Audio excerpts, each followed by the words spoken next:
ஒரே நாள்ல இந்த திராவிட மாடல் அரசுக்கு எதிராக 4 இடிகளை இறக்கியிருக்காங்க நீதிமன்றங்கள். அதுல 3 இடிகளை இறக்கியது உயர் நீதிமன்றம், 1 இடி உச்ச நீதிமன்றத்துல இருந்து இறங்கியிருக்கு. அமைச்சர்கள் தலைக்கு நேரா கத்தி தொங்கிட்டு இருந்தது. அதுல ஒருத்தர் கட்டாயம் காலி. மீதி 2 பேருக்கும் என்ன நடக்க போகுது? அரசுக்கும் இதுல ஒரு கெட்ட பேர் ஏற்பட்டிருக்கு. பொதுவா இத்தனை அமைச்சர்கள் மேல சிக்கல் இருக்கிறதுனால கடுமையான கலக்கத்துல ஸ்டாலின் இருக்கிறாரு. இதை பத்தி தான், இதுல என்னென்ன வழக்குகள் என்ன இன்னைக்கு வெளியே வந்திருக்கு, அதை பத்தி தான் விரிவா இந்த காணொலியில பார்க்க போறோம். வாங்க பார்க்கலாம்.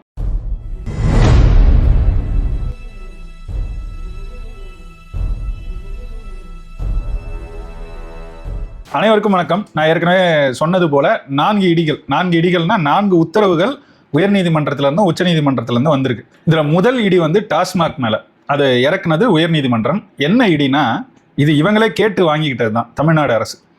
சில வாரங்களுக்கு முன்னாடி இடி அமலாக்கத்துறை டாஸ்மாக் நிறுவனம், அவங்களோட இடங்கள், அலுவலகங்கள் இதிலெல்லாம் நிறைய சோதனைகளை நடத்தினதை பார்த்தோம். அதுக்கு பிறகு அடுத்த நாள் 1000 கோடிக்கு மேல முறைகேடுகள் நடந்திருக்கு அப்படின்னு அவங்க ஒரு அறிக்கையும் கொடுத்தாங்க. அதையும் பார்த்தோம். 1000 கோடியா அப்படின்னு எல்லாருக்கும் தோணுச்சு. ஏன்னா 1,00,000 கோடி குறையாம அங்க நடந்திருக்குங்கிறது மக்கள் எல்லாரும் எண்ணி பார்க்கறது. அதுக்கான கணக்குகள் கூட பல பேர் சொல்றாங்க. நேற்று கூட எடப்பாடி பழனிசாமி அதை பத்தி பேசியிருந்தாரு. இதெல்லாம் இப்படி இருக்க, இதுல அரசு தரப்புல என்ன பண்றாங்க, ஒரு 3 வழக்குகள் போயிருக்காங்க. அதுல ஒண்ணு தமிழ்நாடு அரசு தரப்புலயே போனாங்க. அது என்னன்னா, இந்த சோதனைகள் அமலாக்கத்துறை நடத்தின அந்த சோதனைகள்லாம் அரசியல் நோக்கத்துக்காக, காரணத்துக்காக, பழி வாங்குறதுக்காக நடத்துறாங்க. அதனால அதெல்லாம் செல்லாதுன்னு அறிவிக்கணும், இல்லீகல்னு அறிவிக்கணும் அப்படிங்கிறது முதல் வழக்கு.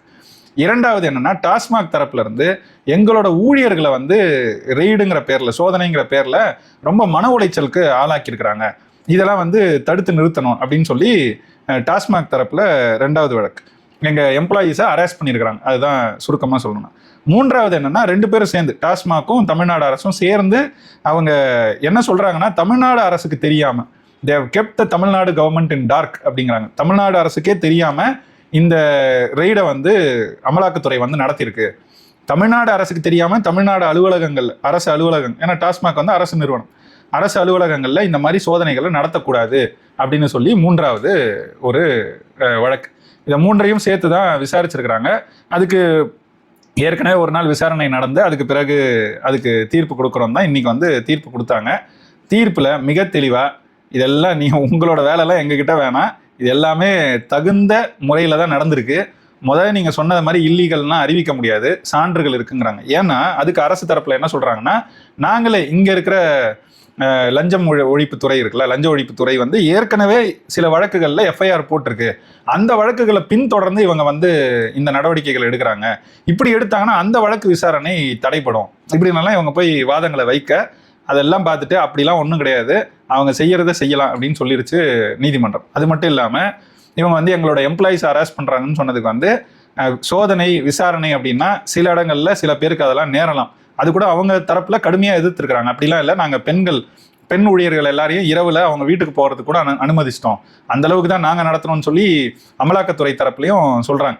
இதெல்லாம் கேட்டுட்டு 3வதா எங்களுக்கு தெரியாம எங்க நிறுவனங்களுக்கு வரக்கூடாதுன்னா, உங்களுக்கு தெரியாம வரக்கூடாதுங்கிறத நீங்க பார்த்தாலும் சட்டத்துக்கு புறம்பா பணம் பரிமாற்றம் ஆயிருக்கு அப்படிங்கிறது தான் முதல் குற்றச்சாட்டு. அது இது மக்கள் நிறுவனம், மக்களுடைய அரசு வரிப்பணத்துல நடத்துற நிறுவனம், அதுல இந்த மாதிரி முறைகேடுகள் நடந்தா அது நேரடியா மக்களை பாதிக்கிறது தான், அதனால இந்த மாதிரி சோதனைகள் நடத்தலாம், அதுக்கு எந்த தடையும் இல்லை, நீங்க போய் உங்க வேலையை பாருங்கன்னா தமிழ்நாடு அரசு மூக்கை உடைத்து அனுப்பியிருக்கிறது சென்னை உயர்நீதிமன்றம்.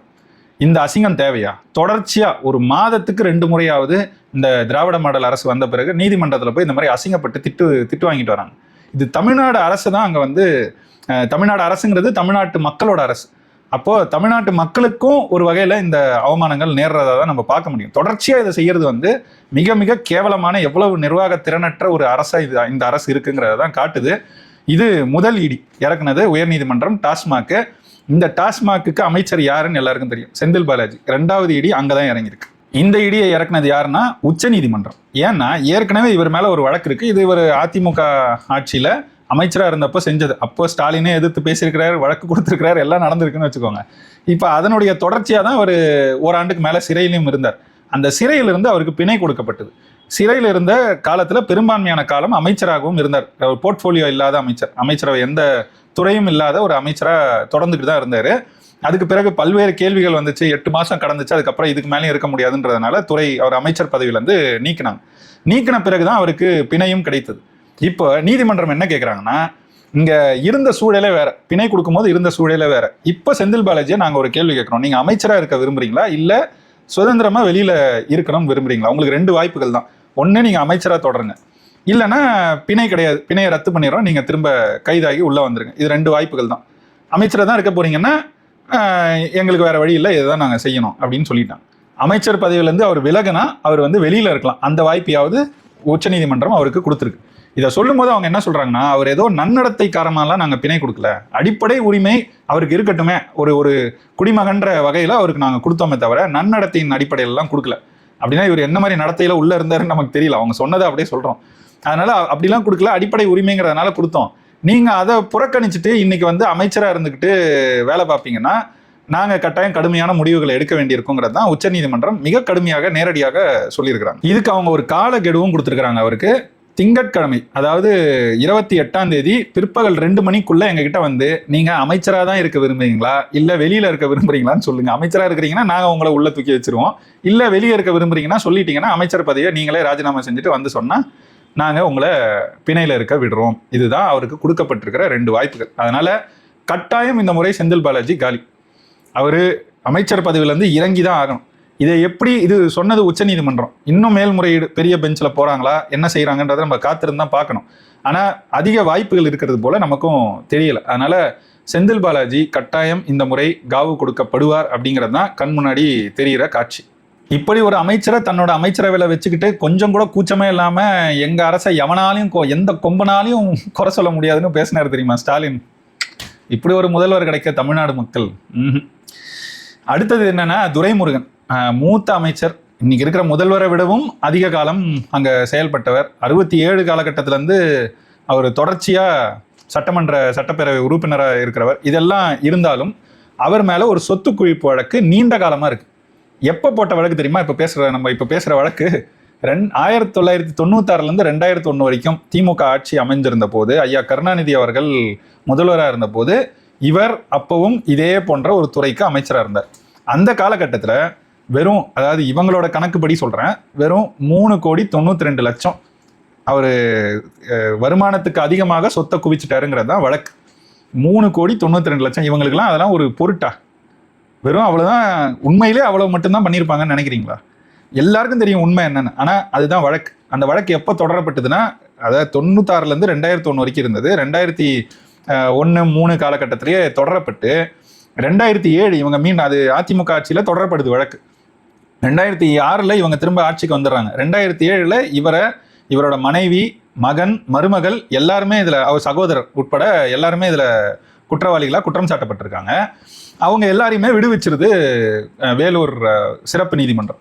இது அதுக்கு பிறகு மேல்முறையீட்டுக்கு வருது. எப்பன்னா 2007 இவங்களை விடுவிச்சிடறாங்க. 2013 திரும்பவும் 11 அதிமுக ஆட்சி அமைஞ்ச பிறகு 13 இதை வந்து உயர்நீதிமன்றத்தில் மேல்முறையீடு வருது. நீங்களே எண்ணி பாருங்க, 13 இன்னைக்கு எங்க இருக்கும்? 2025, 12 ஆண்டுகள் இந்த மேல்முறையீடு இழுத்துக்கிட்டே வந்திருக்கு. கடைசியா இன்னைக்கு வந்து நீதிமன்றத்தில் ஒரு உத்தரவு பிறப்பிச்சிருக்கிறாங்க. வேலூர் உயர்நீதிமன்றம் உடனடியாக இந்த வழக்கை எடுத்து விசாரிக்கணும். இதுல ஐயா துரைமுருகன், அவருடைய மனைவி, மகன், மருமகள், சகோதரர் எல்லாரையும் விடுவிச்சது ரத்து செய்யப்படுகிறது. மீண்டும் விசாரணையை தொடங்கி 6 மாதங்கள், ஏன்னா இது வந்து 96 2001 நடந்ததுனால இதை அடுத்த 6 மாதத்துக்குள்ள இதை நீங்க முடிச்சு நீங்க குற்றப்பத்திரிகையை தாக்கல் செய்யணும்னு சொல்லி கடுமையான ஒரு உத்தரவை போட்டிருக்கு. இதுல கூடுதலா ஒன்றும் சொல்லணும் என்னன்னா, இந்த வழக்குல துரைமுருகன் ஐயாவுடைய குடும்பத்தினர் தரப்புல யார் தெரியுமா வழக்கறிஞர் ஆஜரானாங்க? வில்சன் அவர்கள். முக்கியமான குறிப்பு சொல்றேன், பின்னாடி சொல்றேன் ஏன் சொல்றேன். தனக்கு அடுத்த ஒரு துணை முதல்வர் இருந்தாலும் உண்மையிலேயே அவருக்கு அடுத்த நிலையில வச்சு அவர் பார்க்கறது, முதல்வர் அவர்கள் பார்க்கறது வந்து ஐயா துரைமுருகன் அவர்களை தான். அவருக்கே இன்னைக்கு சிக்கல் அப்படின்னும் போது தான் பெரிய கலக்கத்துல ஸ்டாலினும் இந்த மொத்த அரசுமே இருக்கு அப்படிங்கிறதா. ஏன்னா இது ஏதோ இன்னைக்கு வந்து ஒரு 3 பேரை பத்தி பேசுறோம் அப்படின்னா அவங்க 3 பேருக்கு தான் சிக்கல் நினைக்காதீங்க. அடுத்த 3 உடனடியாக வரதுக்கான எல்லா வாய்ப்புகளும் இருக்கு. தங்கம் தென்னரசுக்கு இருக்கு, KKSSRக்கு இருக்கு, KN நேரு மேல இருக்கு, இன்னும் நிறைய பேர் மேல இருக்கு, எல்லாம் இருக்கு. அடுத்தடுத்து எது எப்போ வருதுன்னு நமக்கு தெரியாது. இப்ப இது ஐயா துரைமுருகன் மேல. அடுத்து 4வது இடி என்ன தெரியுமா? அது இடி இல்ல, முடி, பொன்முடி. அவர் மேலதான் அடுத்த இடி. என்னன்னா, எல்லாருக்கும் தெரியும் அவர் வந்து நகைச்சுவையா பேசுறேன்னு சொல்லிட்டு எவ்வளவு ஆபாசமா பேசினார் அப்படிங்கிறத எல்லாரும் பார்த்தோம். அதை வந்து இந்த அரசு எப்படி எளிமையா கடந்து போச்சு அப்படிங்கிறத நம்மளால பார்த்து ஜீர்ணிச்சிக்கவே முடியல. ஏன்னா அவர் கேவலமா பேசியிருக்காருன்றது தெரியுது, அது அவரும் ஏத்துக்கிட்டாரு. அவங்க கட்சிக்குள்ளேயே விமர்சனங்கள் வருது, முதல்வரும் நடவடிக்கை எடுக்கிறார். எங்க கட்சி பொறுப்புல இருந்து அவரை நீக்கிறார், துணை பொதுச் செயலாளருங்கிற பொறுப்புல இருந்து நீக்கிட்டாங்க. அரசுல அமைச்சரா ஒரு பொறுப்புல இருந்தாரு, அதை என்ன செஞ்சாங்கன்னா அது எதுவுமே செய்யல, அப்படியே அமைச்சராகவே தொடர்ந்துகிட்டு இருந்தார். இப்பதான் ஆனந்த் வெங்கடேஷ்னு உயர்நீதிமன்ற நீதியரசர், அவர் எல்லாருக்கும் நமக்கு தெரியும். அந்த நீதியரசர் இன்னைக்கு இல்ல, ஏற்கனவே சில கேள்விகளை கேட்டிருந்தார். இவரோட பொன்முடியோட சொத்து குவிப்பு வழக்கு ஏற்கனவே இருக்கு நிலுவையில், எல்லாருக்கும் தெரியும். அது மேல்முறையீட்டுக்கு வந்திருந்தது. அந்த மேல்முறையீடை விசாரிக்கும் போது இவர் கேட்கிறாரு, அண்மையில ஆபாசமா பேசினாரே, அதை பத்தி என்ன நடவடிக்கை எடுக்கப்பட்டுச்சுன்னா ஒரு 5 புகார்கள் பெறப்பட்டிருக்கு, அது மேல என்ன நடவடிக்கை எடுக்கிறாங்கன்னு அதை பத்தி சொல்லியிருந்தாங்க. அதை உடனே அங்க வந்து அரசு தரப்பு வழக்கறிஞர் யார் வராங்க தெரியுமா? துரைமுருகன் அவர்களோட வழக்குல அவர் குடும்பத்தினர் தரப்பா ஆஜரான அதே வில்சன் அவர்கள். அவர் வந்து நாடாளுமன்ற உறுப்பினர், திமுகவின் ஒரு மூத்த தலைவர்களில் ஒருவர், மிக தேர்ந்த வழக்கறிஞர். அவர் வந்து துரைமுருகன் வழக்குல தனியார் அவங்க குடும்பத்தினர் தரப்புல அவர் ஆஜராகிறார்.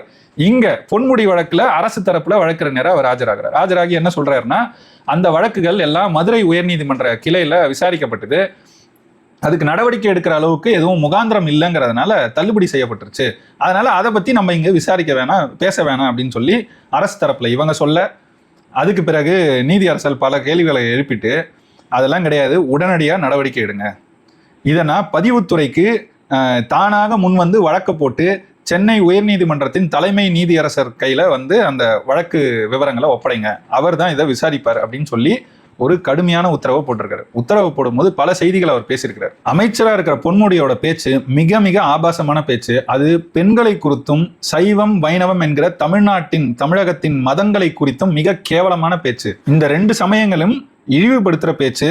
அதுலயும் குறிப்பா சைவம்னா பட்டை போடுறதும் வைணவம்னா நாமம் போடுறதும் அவங்களோட பண்பாடு. அந்த பண்பாடுகளை வந்து கேவலமாக, அது புனிதமா அவங்க கருதுறாங்க, அதை வந்து மிக கேவலமாக பேசக்கூடிய கருத்துக்களா இருக்கு. அந்த மத சமய உணர்வுகளை பாதிக்கும் வகையிலும் அமைச்சர் பொன்முடி பேசியிருக்கிறார். ஆபாசம் மட்டுமல்ல, இரு சமயங்களை சேர்ந்தவர்களை புண்படுத்தும் வகையிலும் பொன்முடி பேசியிருக்கிறார்.